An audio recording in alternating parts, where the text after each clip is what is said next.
नमस्कार। आईएमडी के अनुसार जारी किए गए रिपोर्ट में एल नीनो का भारतीय मानसून पर क्या प्रभाव पड़ेगा, आइए जानते हैं इस वीडियो में। बता दें कि देश में 9 साल तक लगातार अच्छा मानसून रहने के बाद एक बार फिर से एल नीनो की परिस्थितियां निर्मित होती नजर आ रही हैं। इसके कारण इस साल देश में गर्मियों का मौसम शुष्क और बेहद गर्म रहने की संभावना जताई गई है। इसी वजह से इस वर्ष ज़्यादा लू चलने की भविष्यवाणी भी की गई है। लेकिन इससे भी बुरी खबर यह हो सकती है कि एल नीनो के प्रभाव की वजह से मानसून खराब तो हो सकता है और साथ ही साथ अमेरिका की मौसम agency national oceanic and atmospheric administration यानी कि NOAA के ताज़ा पूर्वानुमान के अनुसार इस वर्ष मई से जुलाई के बीच एल नीनो की स्थिति छा सकती है और इसका असर आगामी मानसून पर भी पड़ सकता है।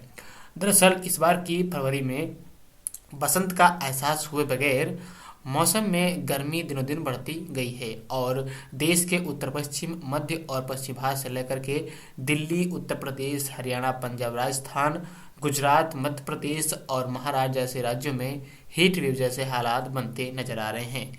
मैदानी इलाकों में तापमान 40 डिग्री सेल्सियस या इससे अधिक होने पर, जबकि पहाड़ी क्षेत्रों में अधिकतम तापमान 30 डिग्री सेल्सियस और तटीय क्षेत्रों में तापमान 37 डिग्री सेल्सियस से अधिक होने पर हीट वेव का अलर्ट होता है।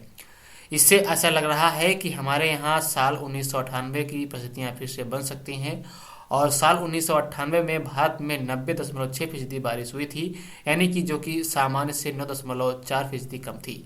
बता दें कि सामान्य से 10% कम बारिश होने पर मौसम विज्ञान विभाग इससे जो है माइल्ड ड्राउट यानी कि हल्का सूखा वर्ष घोषित किया जाता है।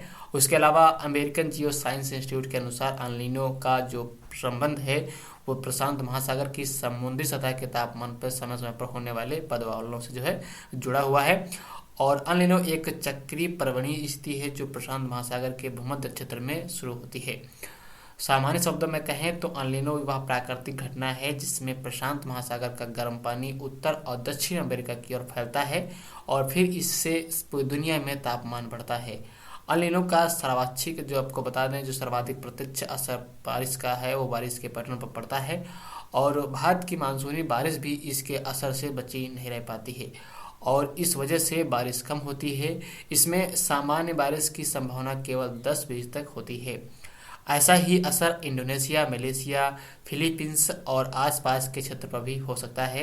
भारत जैसे विकासशील देशों में भी लगभग पूरी खेती बारिश पर ही डिपेंड करती है और बारिश कम होने से और फसल का उत्पादन कम होने की वजह से एक बड़े वर्ग के सामने जो है खास समस्या उत्पन्न हो सकती है। अफ्रीका महाद्वीप के गरीब देशों में जो हालात हैं वो और भी ज़्यादा खराब देखने को भारत देश में मिल सकते हैं।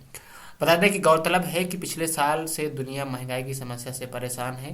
वर्ष 2023 में वर्ल्ड इकोनॉमिक फोरम ने महंगाई के 8.8% से घटा करके 6.5% का अनुमान लगाया है।